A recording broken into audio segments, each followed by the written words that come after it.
The Adam Jones Show, sitting alongside my man Fitzy, other side. There we go. There's Fitzy. What's up, buddy? How you doing? How you doing, pal? This is weird. This is both competing radio stations in town. What with me doing the Greg Hill Show on WEEI mornings on 93.7 FM. This is kind of awesome. This proves that we can reach. This is a reach across. It is. We're reaching across the aisle. Two competing stations coming together to talk about easily one of the most boring Patriots wins in the history of time. Yes, and it does look like it will be a Patriots win. I was teasing all week the possibility of picking the Dolphins on the money line in this game, but I did not go through with it. I picked them to cover, which they're probably not going to do that either. But Dolphins on the money line? I thought about it. I did it last year and I won, and everyone laughed at me. But who was right? Arcand was right. So yeah, you won last year because of something that you would not see, like Doctor Strange could run through all 14.8 million permutations of that outcome.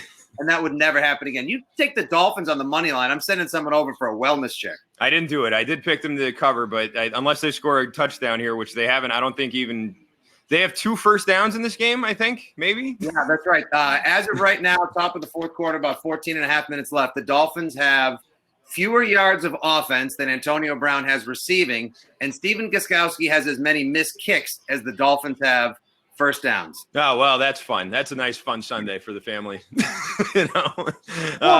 Glorious, man. I mean, this is a brutal situation. I mean, I knew he was going to have to do like a gut reno, a page 1 rewrite, and a ground-up rebuild here. But I had no idea that everybody was going to be asking out of town, and that something that should be resembling a 2 to 3 year project is pretty much a bare minimum 5-year retool of this team. Yeah, at the very least. It's one thing like when you get to past the trade deadline or you're, after the bye week and the season's over and everyone's sort of like, fuck this, but like it's week 2. It's week 2. The whole team has asked for a trade. And, there's like a couple of good players on this team. We actually did this exercise this week. What Dolphin would you take on the Patriots? There's only 2 I would take. Howard, the defensive back, and Galicki or Gesicki, whatever his name of the tight end. Because there's no actual tight end on the Patriots. So, but other than that, yeah. Right. Wait, hold on. Wait. I'd take 4 Dolphins. I like the Balaj kid because he reminds me of like Robert Smith 2.0, like tall, long, lean. Yeah. Belichick can always find a way to use a hybrid talent like that. The Gesicki kid is great because Matt Lacoste has the singular tight end reception for the Patriots in 2 games thus far, which is weird. Yeah. And I like Howard and I like Fitzpatrick. Fitzpatrick especially because now I know they have redundancy in that because they drafted Joejuan Williams, who they got for a whole lot less later on in the second round out of Vanderbilt. I mean, the Pats are so stacked in the secondary right now as it is, Arcand. He's a healthy scratch today. He's sitting on the sidelines watching the game, just thinking about what kind of fish sandwich he's going to get on a sweet Cuban roll to fly home with when the Pats win 30-0. Yeah, that's probably true. We're getting a message here saying, should Stidham get into this game? I don't see any reason to get Stidham into this game. Yeah. I mean, I don't know. Like, I want Stidham in the game when it's 50, like 07 scores. I don't need this is like and I know it's not a 3-score game technically. I guess it is if you go for 2. But no, I don't think Stidham needs to come into this one yet. I was thinking all week long that Bill talking about, Antonio Brown doesn't know the offense and blah, blah, blah, blah. I thought he's going to get the ball a lot because that's usually what Bill says about somebody before he gets force-fed. Like with Josh Gordon last year. Remember with the Colts and the Titans in those games? Yeah. He got the ball a lot early on, and so I figured the same thing would happen here. So if they're trying to establish that with the offense, they should keep Brady in the game. Let him keep throwing to Brown if that's the way they're going to go with this. Oh, man, that was way too rational and sound to take. I just wanted you to come out with, like, get him out of there. He's got to get hurt. He's got 2, like you could actually make the tackle without even townifying it up a little bit. You could make the argument, Arcand. Yeah. And are you used to someone actually saying your name appropriately as opposed to someone calling in and saying, Arcand, you lost your marbles? Yeah. You got 2 backup tackles in the game right now. So if you're looking after Brady's ankles, knees, and well-being in general, good point. I'd rather Guerrero put in more work with somebody else this week as opposed to having to work on Brady. But like there was just pressure on the play a second ago.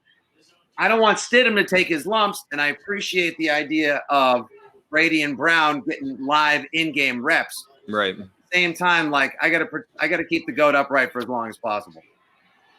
How many times has he been sacked in this game? I'm trying to look it up right now. I think 2 so far. Just 2? It seemed like more. But, yeah, they have been getting back there. It's one of the only things that the Dolphins have been doing is playing reasonably, tough defense. I think sacked twice and hit 5 times so far because Wynn went out in the second with the foot injury. Cannon tried to but couldn't suit up. Mm-hmm. And, hey, Eric, on the chat line, where is that 6-star word Felger? What would that say? Where 6 asterisks? Fucking Felger? Fuckhead, no, that's douche, 8 letters. That's 8. Maybe that douche Felger. You can say douche. The douche, yeah, it could be douche. Could be douche. Ashar says, are the Pats using this game like a joint practice, only using Edelman when needed, integrating A, B, and Gordon, et cetera, to get him up to game speed? That's a good question. Is this almost probably like glorified live, like joint practice, Christian? Well, I mean, a team like this, a team that's actively tanking like the Dolphins, you might as well sort of look at it that way. It's kind of the same for them. They're kind of just trying to figure out what works and integrate all their shitty players. So, I mean, yeah, I could see this being sort of like a joint practice. That's a good way of putting it, actually. Yeah. This week is like a joint practice on the field with referees, and it actually counts in the standings. That's a good point there. By the way, hit the fan line at the top right of the screen. You can come on live with us. If you are watching right now and you would like to jump in, it spreads apart like the Brady Bunch, the beginning of the Brady Bunch with all the different squares. So, yeah, you'll squeeze into the middle. And we'll talk to you. So if you want to do that, go ahead. You can also send messages through Cam, the producer. So do either one. Now, back to what you were saying earlier before we get into just how atrocious this D2 team that is the Dolphins is. Which player would I most like on the Patriots? It would definitely be Fitzpatrick. One thing I'd be wary of, if he has already asked for permission to seek a trade and the Dolphins are holding the line for a first, right now, you're the Chiefs. You're some defensive prowess or some back-end defensive reliability away from being able to keep up or get over the hurdle of the Patriots or match wits with this team. Don't you part with a first and a fourth and ask for a third back? Yeah, that's what I would do. I mean, a team like the Chiefs could afford to do that, and there's probably a couple other teams that would be in on him. Like Houston, I think, would probably do well to take a look at him. Yeah. I don't know. There's other I don't know if the Broncos are going to be in on him. They have a pretty good secondary already. Maybe the Chargers. There's other teams I think that would want to at least keep him away from the Chiefs too. So yeah, right. I think he'll get a first and a fourth, and he asks for a third back. Sure. I still think that's a lot. Starting at a first for a guy like him, he's good, but I don't know. The thing is, it's always like the idea of trading for a former first round pick or trading prospects in baseball. Prospects are just that. They're prospect, and we have no idea what they're going to turn out to be if you can get a proven major league talent. And by the same token, or whatever the hell term you want to go by, if you see that a guy is only in his second year and he's a proven talent and he's a first-round pick, and that's exactly what your team so desperately needs is a cover corner safety hybrid. Yeah, out there, give it up and go for it because they got plenty of young talent, especially on the offensive side of the ball in Kansas City. Yeah, I'd be surprised if the Chiefs weren't real aggressive going after him. I think that would be a smart move for them. And, considering sort of the arms race between them and the Patriots, that's been going on here. I know they had a lot of turnover on their defense, but they did get Frank Clark. Always the nicest guys who end up on the Chiefs, isn't it? Yeah. Always these real, wholesome fellas who'd never beat the shit out of their wives or girlfriends or anything like that. Always these real good guys. Like Frank Clark, but yeah, they got the Honey Badger too, right? Yeah, isn't he on their team now? So yeah, I mean that's you throw Fitzpatrick into that mix, and you got yourself a nice group there on that defense, and they'll need it against the Patriots. That's for sure. That's a legitimate defense. Look, I mean, it's still technically summer, so no one's going to be making promises about what kind of game we're going to be watching in the middle of winter to find out who goes to Miami for all the marbles, guy. But I mean, look. The Ravens look great, or look okay-ish today so far. The Steelers are getting around at home by Seattle. Houston can't put up any points on Jacksonville. G. Minshew is not the answer down there, and that defense is depleted. Denver looks terrible. The Chargers are banged up. I mean, let's go. Forget about the 19-0 talk. Just flash me forward to January. It's just a matter of if the Chiefs are at the Pats or the Pats are at the Chiefs at this point. Yeah, pretty much. I had the Chiefs going to the Super Bowl this year, not the Patriots, but I made that pick before Antonio Brown happened, so I reserve the right to switch up on that one. Hold on, there's a couple of questions here on the side. Let's see. Arcand, how much is Jones trolling people on the night show? I don't think he's trolling people, period. I mean, he sometimes will try and antagonize everyone, but we go into these shows with like emails about the topics of the day. I don't think he goes out of his way. Like he has a negative outlook on a lot of things, and he doesn't like root for the teams. But most of the people, like aside from like Zolak and like I don't know you, a few people, you don't have a lot of like open rooters these days. I'm close, like I do it sometimes, but I don't know. I think people confuse not rooting for the teams with trolling. You know what I mean? Yeah, I don't understand. I don't understand why. And the silly portmanteau I like to use for like being on the air and just trying to get the goat, not the goat, but get the goat of people tuning in is fantagonize. And there's nothing more fun than doing that, because I mean that's why I think Felger is like the Severus Snape. He is like the dark wizard of antagonizing, because he knows how to he perfects the contrarian take like nobody's business. And I think half the time he believes it too, but he's able to just like live those couple layers under your skin and aggravate you just enough to get you to want to listen, call in. Did you hear what Felger said that day? Yeah. But it's not trolling just because you disagree. Now, look, I'm an outright homer. They call me the the Foxborough fanboy on the show, and that's how I'm literally introduced when I get to ask my one question to Tom Brady every week on the Monday interview. They only give you one question? Yeah, I get one, and if I'm good, I get two. It's like that's more than Mutt got, so that's good. Oh, Mutt. 4-1 for Mutt. He'd be like, "Oh, don't waste that booze." Yeah, I mean, no. So it's like being at the kids' table on the radio show. Like, oh, Tom, like, oh, we is it okay if he comes over and asks you one question or whatever? But like, I like Christian. I love representing that POV of the diehard and the super fan, if you will, who wants to know these things that like pro athletes don't always ask. And if you have to sugarcoat it, with a little love or a little fangasming, then so what? Because it gives you access into like some ideas and some thoughts that they don't normally share in the usual boring stand in front of the Donkeys placard. Yeah, for sure. Dan says, glad to finally talk AB on the field instead of AB off the field. Well, one quick thing on that. We got a lot of calls about this. Can you just talk about what the team's going to be like with him playing? Can we stop with all the AB stuff and blah, blah, blah, blah, blah? I'll tell you what this team is going to be. We can't. Yeah. No. Why would we stop talking about AB? Uh-oh.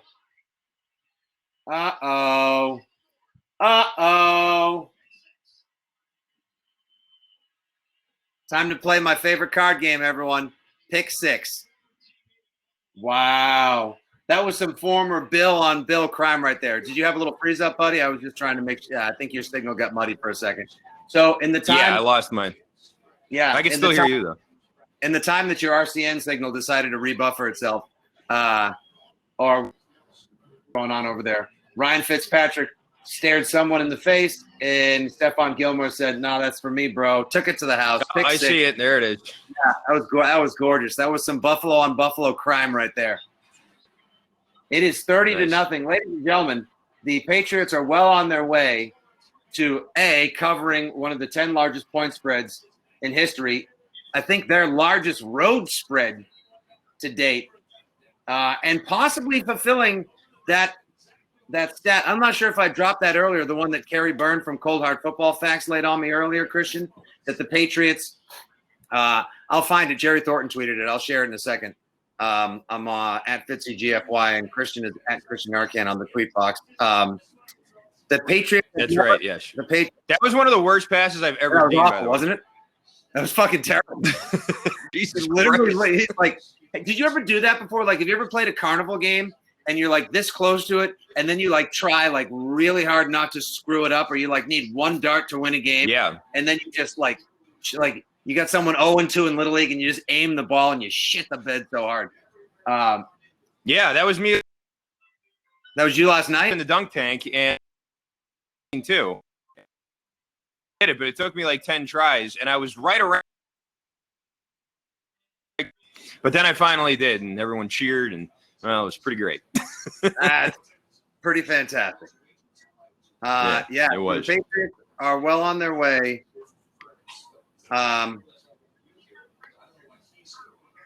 Patriots have never held 3 straight teams to a field goal or less in franchise history, is the stat, which is just unbelievable. and they are 10 minutes away from making it happen. Yeah, I mean, I don't see the Dolphins getting. They haven't even made it to the red zone yet, have they? Like, they're not going to kick a field goal. I don't think they're going to. They're not like Mike Tomlin and those pussy Steelers kicking the field goal just so they don't get shut out. Right. So yeah, this is probably going to be a shutout here. 3 straight, 3 or less, unbelievable. And that's never happened, even back in the old Leatherhead days. No. According to Kerry Byrne, I trust Kerry Byrne with my life, so I believe him. I would too. If it came down to a stat, if I literally needed a stat to save my or my family's life, I would trust Kerry Byrne before I trusted anyone else. He's like a Gil Brandt who just like let himself go. He's like that's a good one.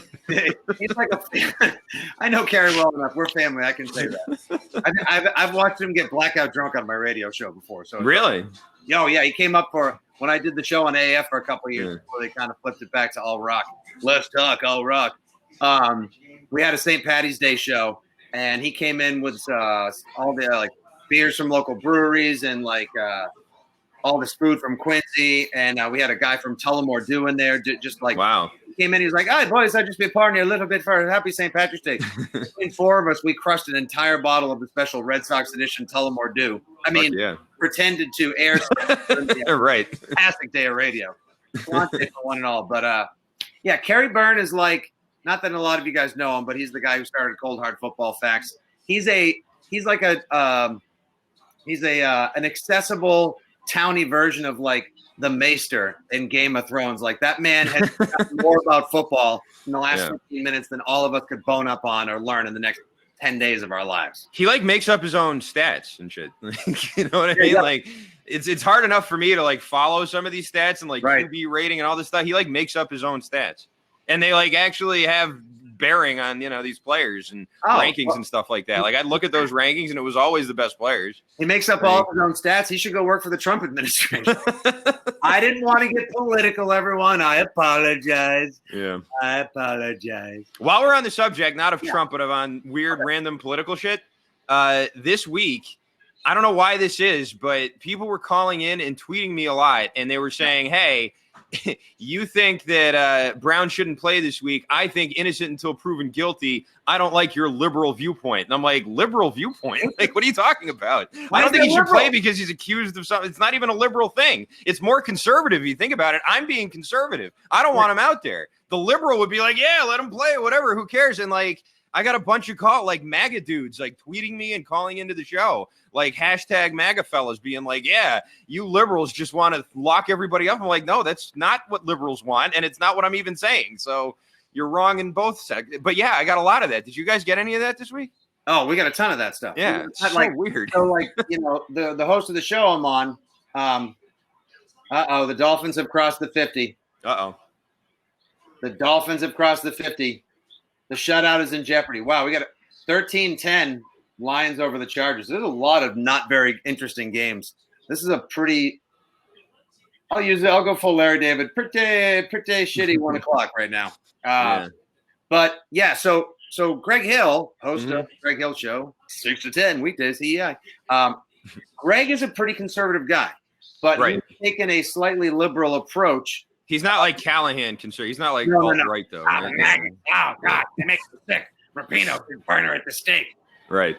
Her skin's purple as her hair. God, sick, gross. Go work for the Globe.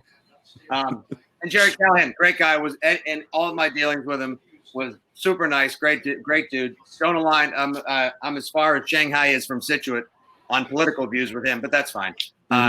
Good. He's a great guy, but Greg's a pretty conservative guy. But he's got some liberal views on a couple of things in sports. And here comes another pick six. Oh boy, this is fun to watch.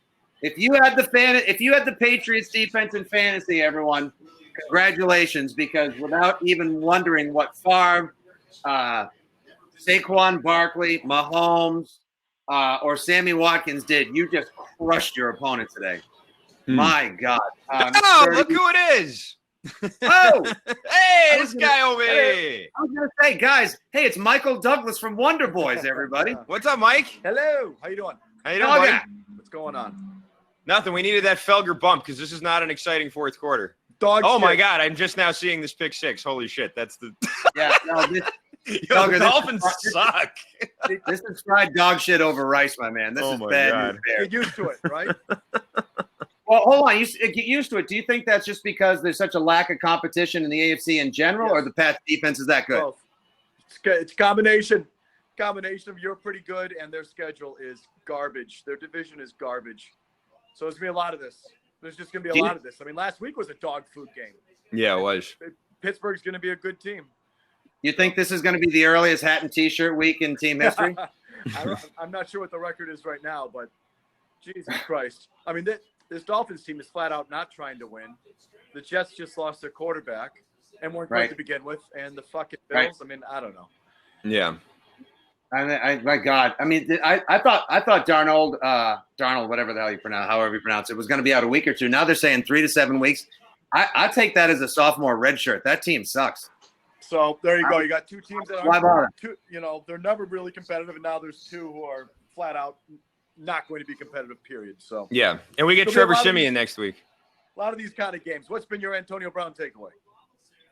Well, my take was, first of all, got to feel happy for the guy. You know, guy's had a lot of tough breaks here these last couple of weeks, and it seems like right now he's really picking things up, getting out there on the football field. I didn't want him to play today. I know Fitzy disagrees, but I didn't want him to play because this investigation, I feel like, needs to at least begin. And before it starts, just keep him off the field. You don't have to cut him. You don't have to, throw him out on the street. You don't have to take his money away. But I don't know. I mean, I just feel like, there's some shit that's going to come out with him that's going to be really tough to read, and it's going to be plastered all over SportsCenter and our show and everywhere else, and everyone's going to be talking about it. And then they're just going to cut to these, videos of Brown celebrating in the end zone and hugging Tom Brady. And I just sort of feel like you didn't need him. Maybe in the first half you did to get those first two scores, but since then you haven't needed him to beat this team. And, you got Trevor Siemian next week. Bill said he didn't know the offense. Like, I was okay with him not playing, and I wish he hadn't. But I also wish they never picked him up in the first place. So, I'm with that. I never wanted them to pick him up. Right. I never wanted them to come within a country mile of him because the guys that come – look at this defense. My God. The guy is a country clown show on wheels. And the fact that the 100th year of the NFL, the Patriots surging for a 7th title, has now been co-opted by a guy who rode a fucking hot air balloon into Hard Knocks, who went to France to freeze his feet, and who went Facebook Live before they got waxed in an AFC Championship game in this same Foxsborough, Foxs borough. What a shit! He's a complete shit show. Yeah. But at the same time, I will say this: I've got that 2007 19-0 hole in my heart, and if there's any devil that may help me plug it up, it might be the one who guarantees that mutually assured destruction is on the table all season long. So what else is there to watch and root for in what could be Brady's final season? Yeah, I think 19-0 is on the table. It was interesting today. Brady clearly, I think, tried to feed him in some situations. Yeah. I mean, I don't know what his snap count is up to. It's in the low 20s, if at all. But when he was out there, I mean, how many targets in those 20 snaps and down by the goal line especially, it was clear Brady was trying to get him some scores. So, right. I think if there's any potential for him to be a problem, it's when he realizes he's not going to reach those incentives, or if he's not going to reach those incentives. So maybe they're aware of that and they want to feed him early. And so I think that's just something to keep an eye on, how much of the ball he gets. I'm also curious, how did we read the news today that he turned down a $2 million settlement, that they're going to talk to her on Monday, that they had been through mediation? Is there a way to read one way or the other how that's going to go, what that means for that case? If anything, the first thing that it says to me is that he outright believed that in no way, shape, or form was he guilty of what she was claiming, and that he didn't want to part ways with $2 million cold and easy, even though that would have just made all this go away when we never would have heard about it, and then we'd still be making fun of him for all the Hard Knock shit, as opposed to DMs that, quite frankly, there's Google Translate could not possibly make anyone understand what the hell they were talking about. But all I know is it was disgusting. Yeah, he's not a good person. This is the easiest thing in the world to say. He's just not a good person. He's a shitheel. Yeah, and she might be shitty too. Like, we don't know, and it's hard to really know that. And I think that with the news today that he turned down the $2 million, Jacina Anderson reported last week that they're going to countersue her for extortion. So, I mean, it makes no sense if that's what they're planning. I mean, they might just be saying that, it might be bullshit. But if that's what they're actually planning on doing, they can't settle. Like, you can't settle. If you're going to turn and countersue, you can't settle with the person who's extorting you. Like, that doesn't make any sense. So and this doesn't even get settled for possibly 3 to 5 years. We had a lawyer on Greg Hill show Wednesday morning who said that countersuits often actually are frowned upon by judges and juries, and that usually looks like a countermeasure that's deployed as a diversionary tactic. What the hell do I know about that? I mean, look, how much did you guys not enjoy having to play like sexual therapist and legal analyst all week long when we just want to talk about what it is? This is the last space that three guys of our age and lifestyle should probably be doing. But welcome to Sports Radio 2019. Yeah, I'm enjoying watching these Dolphins receivers drop easy touchdowns down the sideline in the fourth quarter to preserve the touchdown. So I'm with you guys. I never wanted him on the team, but I thought he should have played today, and it's kind of important that he played on a couple different levels. I think it's a bad precedent to shut someone down just because there's a civil suit against you. And I want to believe that he didn't do it, and I want to believe that the Patriots believe he didn't do it. And if they had held him out, I think that's sort of signaling that they think there's a chance that he did it, which would go back to why the fuck is he on this team? So the whole thing from their perspective has to be a frivolous lawsuit, nothing to it. They know it, they believed it, so they're sticking to their guns and playing them. And so at least that, to this point, that's all consistent. The reporting today is sort of consistent with that. We'll see what the other shoe drops is. If she's got something, that was a good ball. If she's got some sort of evidence, then then it sort of blows up in their face. But to this point, I think that's all sort of consistent. I still don't think he should have been on the team, but they can't believe that he had a chance to do it. Fitzpatrick looks like, since he's never actually played for the Patriots and there's only one team in the AFC he hasn't played for, he's legitimately looks like he's auditioning to finally be Stidham's backup next year. It's Rosen, not Fitzpatrick. No, it's Rosen out there now. Yeah. Oh, that's why it looks like that's why it's a cleaner ball, but it's wildly off target. Well, no, How much are you guys looking forward to all week long? Fielding calls about Brady threw to him early and he hugged him coming out of the end zone, so that means Brady approves of all of his behavior. Of course, Brady approves of everything about him. Brady wants him bad. He is all in. So I think that's been obvious. He fucking invited him into his house. He invited him into his training center. I mean, how much more do we need to see? He loves himself, Antonio Brown. So, I mean, I think that story's already over, Nick. Yeah. It probably is. I will say this. They have been so dodgy and weird about answering whether or not they knew about the lawsuit. Like, Belichick wouldn't answer it. Everyone's saying the answer is no, so why can't you just say no? Like, that was surprising. Right. And that also sort of felt like they were trying to create this, plausible deniability about that.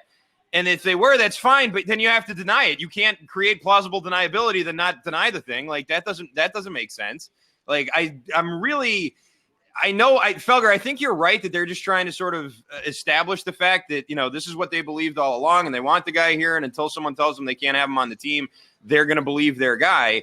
But he's only been their guy for a week. Like, it's so much of a risk to put into this guy who you have no reason to think is credible. Like, why would you think he's credible? Did I read one today? Was there a headline? I just sort of engaged. I was out today, but is there a story that says Kraft, if he had known, would not have signed him? Which, boy, I didn't see that. I thought I saw a headline that said that if Kraft had known about it beforehand, they wouldn't have signed him. Which, well, that's nice. Throw your coach under the bus. That's basically admitting that Bill didn't tell me about it. So, Nick was right when he said earlier, this story is going to co-opt the season because the game is almost impossible to talk about, right? You just, even last week, it was hard to talk about these non-competitive. It's just that vacuum is going to be filled by all this Antonio Brown bullshit. Yeah.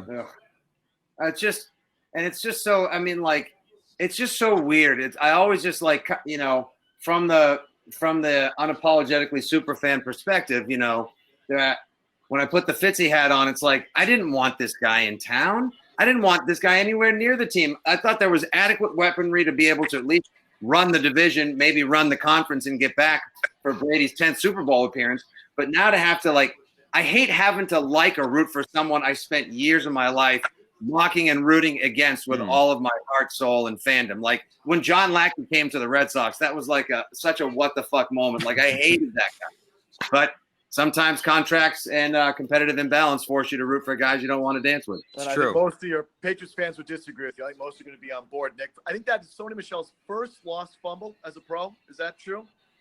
Yeah, I think so. I don't think he lost one last year. By the way, it was Rappaport.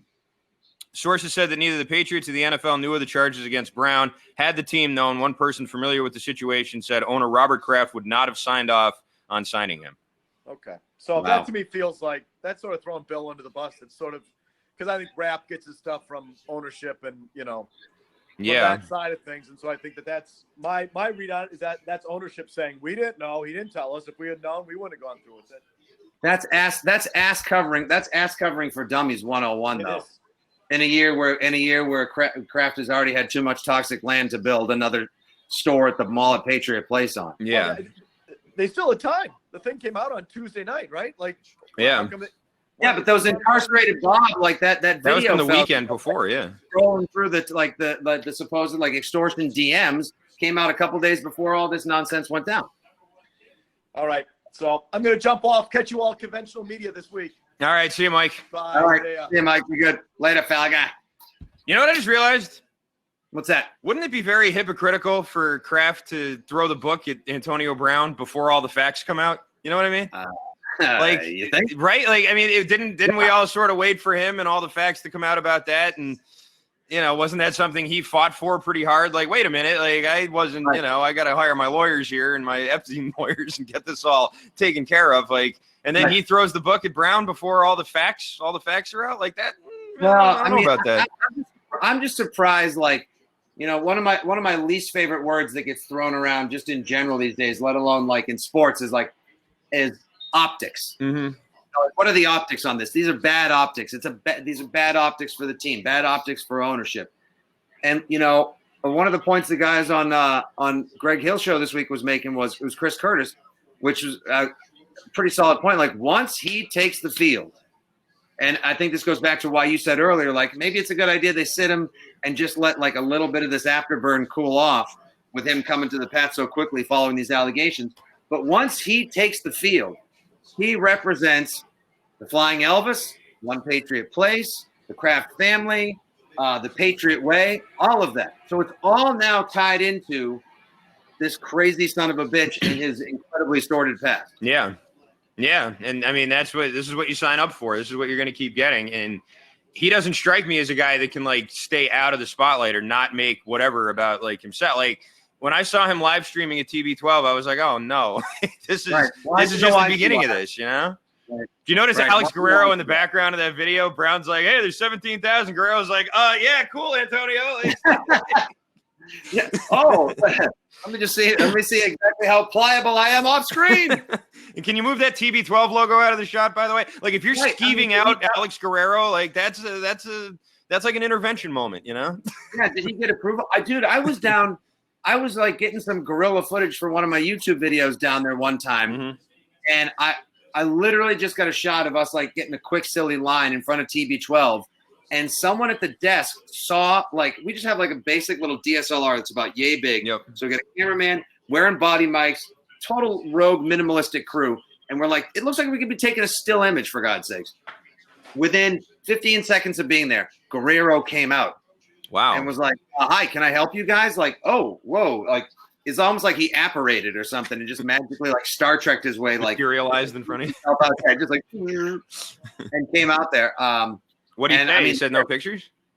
No, he was okay with it. Oh, he was fine. He was fine with it. We had to explain who it was. He thought we may have been Nightline or some Vice crew or something like that coming through to do another story or expose on the past that has been beaten to death on talk radio. Or in Coming to America, the guy taking pictures of McDowell's get out of here.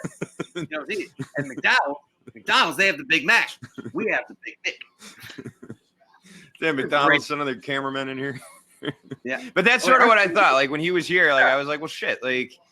This isn't going to be the first time we do. I thought he'd be a lot more. I thought he'd do a lot more shit in the end zone if he scored a touchdown. I did predict he scored a touchdown, so I was right there. I thought he'd do I don't know, something that would offend everybody, but he didn't. So I need to take a soul shower if I had him on my fantasy team today, asking for a friend.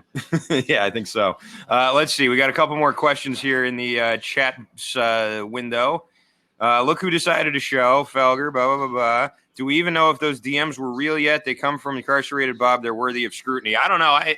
those DMs were between Brown and some unknown girl. And so I didn't take those that seriously because I didn't know who she was or anything else. I don't even know if they were real. So we didn't talk about those that much. But it was a story that broke right before the lawsuit got filed. So I guess you had to like take it somewhat seriously.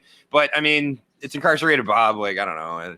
I don't know who I'm supposed to. Now, wait, someone in the chat box, Christian, was talking about, I'm just looking at it right here on the old IG. Giselle's post had me shook, somebody was saying. So right here, a couple days ago, she put out that picture of her walking next to another seemingly attractive feminine figure into a sunset, footprints in the sand, and it says, translated, it's easy to make quick judgments about someone, but what a person shows to the world can be just a tiny piece of themselves. We never know what someone is really going through, all their challenges, pain, and scars. That's why it's important to be loving, kind, respectful, and treat everyone the way you would like to be treated. Thoughts? Translation? Feelings? For real? Why would that have you like shook? You know what I mean? Well, like, why would you be scared of that? I guarantee Antonio Brown's going to hit on Giselle if he's staying there. He will try and have sex with Giselle. Like, I'm positive. 1,000%. Right? Yeah. Antonio Brown. Like, I mean, I'd be disappointed if he didn't at least try. Hold on. Let me just type that down as the first question not to ask Brady tomorrow morning. Has Brown tried to bang your wife yet? So, Tom, has Antonio tried to, quote, slide into Giselle's DMs yet? Oh, God. How much do you, by the way, can I just take a quick moment since we haven't had a chance to like comment on the things that we like about this game since it's been such an absolute arse whooping of the degree. This is like the fight in Fight Club where Brad Pitt just lets himself just get beaten into a pulp on the cement floor, laughing his way through it to prove the point. No matter how many times you do this, you still won't make up for the Miami Miracle, but you know, the season ended well, guys. I love Burkhead. Burkhead is just like, talk about like the quintessential, like such a perfect Patriot. Burkhead is awesome. Yeah, does a little bit. He just caught a nice little like 35-yard wheel route. Oh yeah, nice play. That was a nice catch. I thought he was going to get cut. I didn't think he was going to make the team. Really? When they drafted Damian Harris, I was like, well, that's got to be it for Burkhead. You know what? Are you going to have 5 running back, which they do now, I guess. But like, I didn't think they'd keep them all. Yeah, and after they brought Brandon Bolden back. Right. Yeah, that's another one. You notice this offseason, Bedard was on, and he mentioned this a lot, and he's right. They went with the veteran expensive, not expensive, but like more expensive than like the rookies that they could have used at various positions. Right. You know, guys who were rookies last year, almost all those guys got cut, and they ended up sticking with more veteran players who actually cost a little bit more money. And I thought, yeah, that's interesting. Like they're an old team. They're the oldest team in the league. And are they still? They're 28 or just under 28 years old on average, which is only by like, you know, a half a year or something, but it's worth noting. And I actually read that if Brady was 26 instead of 42, they'd still be the oldest team in the league. No shit. That fucking blew my mind. But yeah. So yeah, I mean, that's sort of the way that they built this team. They did it sort of with, I don't know. I don't want to say like right now in mind. It's not like the Broncos when they had Peyton Manning and they just fucking spent all this crazy money and got all these, you know, guys in there. But it's like the Patriots version of that, kind of, you know, like they usually go with the younger, cheaper guys with more value. And this year they didn't. Well, I mean, Tom Brady is legitimately 2 NFL careers past the age where he would be like the third-year quarterback who they have to quickly build around. Right. You know, like vis-a-vis a Goff or what they did with Russell Wilson or Flacco, where they basically have to like quickly assemble a team, spend a shitload of money on some high-priced veteran wide receivers, defensive tackles, etc., and try to make a run for it. He's 2 football careers past that, which makes me think, you know, this is something I try not to think about, like the end period, let alone the end of my own life, let alone the end of Tom Brady's career at the Patriots. It's something I try not to think about. You're not going to like sync those 2 things up or anything, are you? Before bed, exactly. I know. What's the point of my life after Tom Brady retired? But like, seriously, like, just think about the fact, and that was so easy. Okay. Wow. Actually, I thought the final score might have been 37-0. It's about to be 44-0, and that's with a missed extra point and a missed field goal guy. And also, it was 13-0 at the half, right? It's a hell of a second half. Like they scored 31 points. Wow. Yeah. Well, 2 6s will do that for you. Yeah. Damn. But yeah, like I thought because of the fact that there was the uncertainty surrounding Brady's contract, and I do think there is a chance he retires or walks away. Do you think he plays somewhere else? For that reason. So I think that's why they were doing the load up with some of the high-priced veterans, adding a questionable weapon like Antonio Brown, and just stacking the team the way they have. Yeah. Do you think he could play somewhere else? Is that a possibility? The extra point he has missed. Walk home. Fuck, he missed another one? Oh, my God. Walk home, you absolute asshole. I said that for all of you on the chat line and everyone who's still tuned in to Arcand and Fitzy on FanCred. You suck. You can't miss 2 extra points in a field goal and say that you deserve to be the highest paid kicker in the NFL. And yes, I am bitching this loud when my team is up 43 friggin' nothing. Yeah, the over 44. Can you imagine if 44 was it's 43 and a half right now and that hook? I mean, Scott Van Pelt is like, oh, he's getting that ready for bad beats. I got to find out what the over-under was. Did that one get touched or no? It looked like the guy touched it. I just saw it in real time. I didn't see the replay, but it looked like someone got a hand on it. Maybe not. Okay, hold on. Jesus, Gostkowski. What a fucking, yeah. I know. Listen, there was one kick in the preseason where Jake Bailey had the laces in. Yeah, I remember that one. That wasn't his fault, but it seems like, I don't know. Okay, the over-under was 48.5. So if Gostkowski made all of his kicks, he'd lose by half a point. So. Okay. Yeah. I'm not seeing a replay here, so I don't know. I guess it's what are you gonna do? Oh man, a lot of messages here. What's a bigger concern, offensive line or Gostkowski? It's got to be Gostkowski. Like, I mean, if they beat everybody 37 or 43 to nothing, then who cares if he misses a couple of kicks? But you get into a close game. I mean, I don't want him out there kicking a game-winning field goal right now. I mean, did you have any faith in him making that field? I mean, ultimately he did, obviously, but did you have any faith in him making that kick in the Super Bowl? No, I thought he'd miss it. I was sweating that out like a son of a bitch. Were you at the game? What's that? Did you go to the game? Yeah. Nice. That was my first Super Bowl. It was pretty awesome. great. Yeah, that was great. Yeah. But yeah, I was sweating that out. I think he becomes a storyline. And hey, listen, guess who's the biggest fan of Stephen Gostkowski right now? Antonio Brown. Yeah. Because we're talking about Gostkowski, not Brown, I think, for a couple of days this week. Yeah. My biggest concern walking away today, the offensive line. You can't have two backup tackles protecting. Now I know, listen, next week is only against the Jets, but maybe you'll get him back in time for Buffalo because I'd fear that pass rush a whole lot more than I would the Jets at home next week. Yeah, Buffalo's got a pretty good rush there. And actually, the Jets isn't terrible either. Who'd they get in the offseason? Maben? Cameron Maben? Yes. Yeah, so I mean they have a couple of guys that I like there, but I don't know. We'll see. I mean, Gostkowski, I can't believe this with him. Like, this might be his last game. Like, I keep thinking that. Like, I keep thinking there's going to be like one moment with him where it's just, you're going to wake up the next morning and he's cut, but it hasn't happened yet. And everyone always is like, oh, well, look at his stats. He's got, he's one of the most accurate kickers ever. It's like, that's great, but that doesn't really matter today, now, right here. So, right.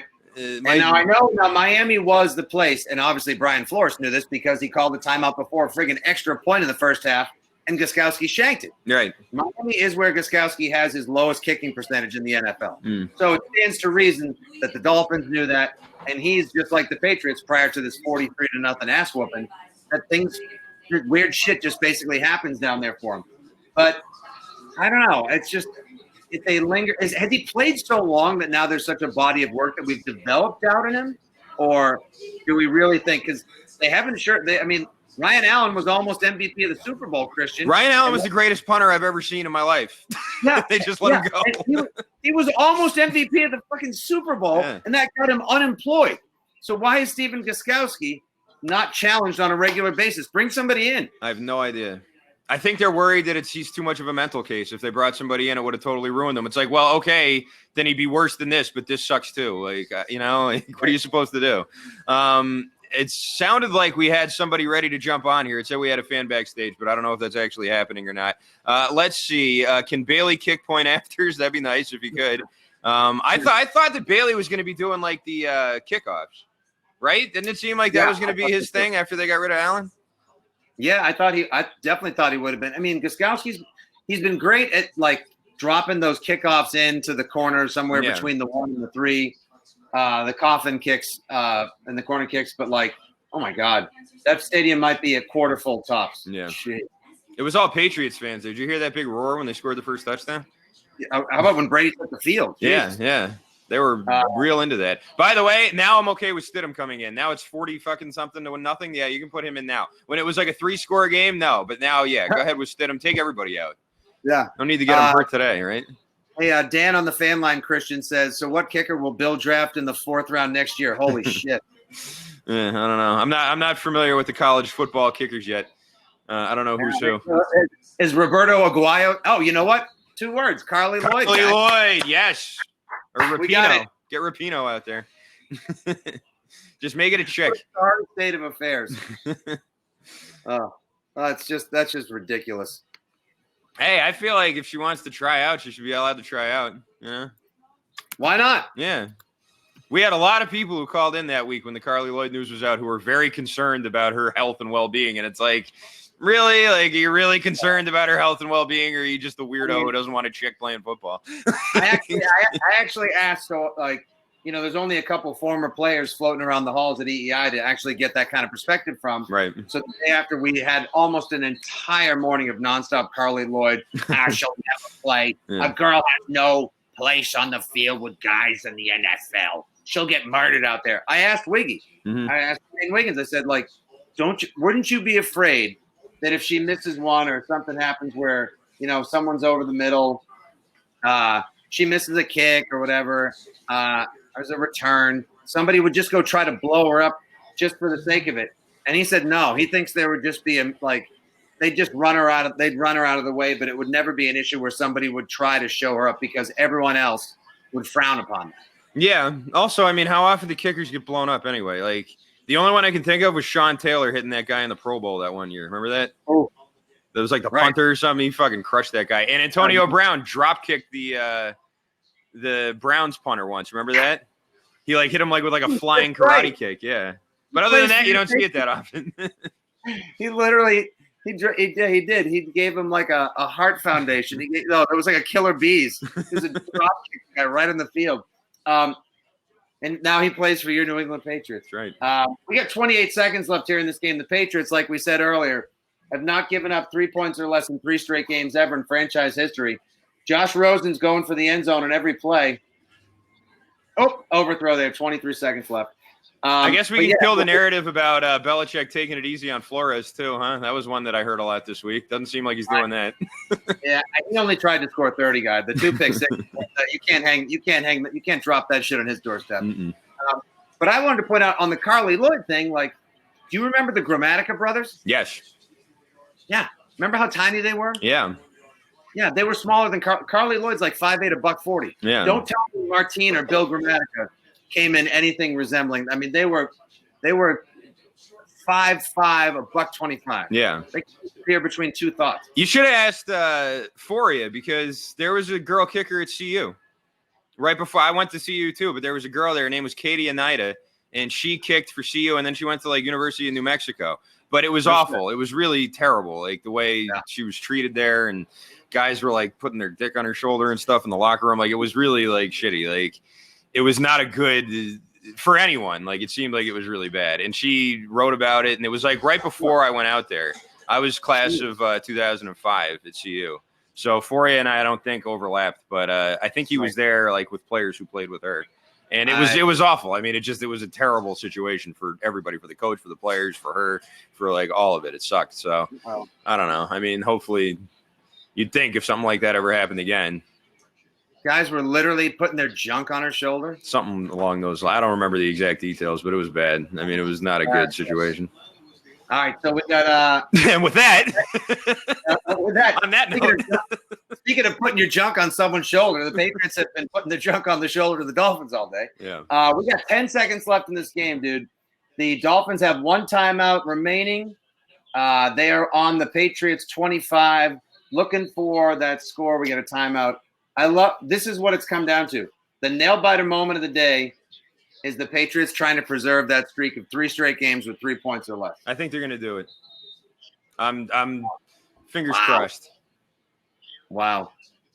Not a lot. Stephen Gostkowski may want to stay off social media tonight. Just saying. Yeah, it's been a rough one. I officially hate Gostkowski. The Super Bowl is in Miami this year. That's true. Super Bowl in Miami. Can't ask Gostkowski to kick extra points and field goals there. You got to plan ahead when you're the Patriots. That's the way it works. Oh shit, that's right. Like we get so wrapped up in like that narrative of like, yeah, finally they'll go down there and take care of business after all these weird games. No, that's where he might be kicking. Oh, Jacksonville loses 12-13 to Houston. Jacksonville lost. Dallas beat the Redskins. Oh, I think I hit my parlay. Let's take a look. I think I did. Flores calls timeout with a second left and the ball on the 8. Jesus. Oh, no, the Chargers ruined my parlay. Oh, well. Ah, shit. Yeah, I got the Packers anyway. That's good. Yeah, okay. Right, Brian Flores wants to try and prevent the Patriots from going for the 3 straight games with 3 points or less. 3 seconds back on the clock. Wow. Hey, now look at this. So there's Antonio Brown, hands behind his back, minding his business on the sideline. Mm-hmm. I got to tell you, man, looks like he's fitting in. Like, he's not ostracized. There's no, like, sex communication of him on the sidelines. Like, he's fitting in already just fine. Like, he's been there a long time. Yeah, there was a clip earlier of all of them sitting there. It was him, Edelman, Gordon, and Brady all sort of sitting on the bench together. And I was looking at that and thinking, like he's got the body language anyway. I don't know what they're actually saying to each other, but he's got it. Would he throw an interception? The Pats blitzed. Josh Rosen tried to go the hot route, corner of the end zone. Jamie Collins deflects it, picks it. 43-0 is your final. 3 straight games. First time in franchise history. 3 points to left. Wow. The greatest defense in the history of football. Glad you called that time out there, Brian. Is that the play you drew up in the huddle? I don't know.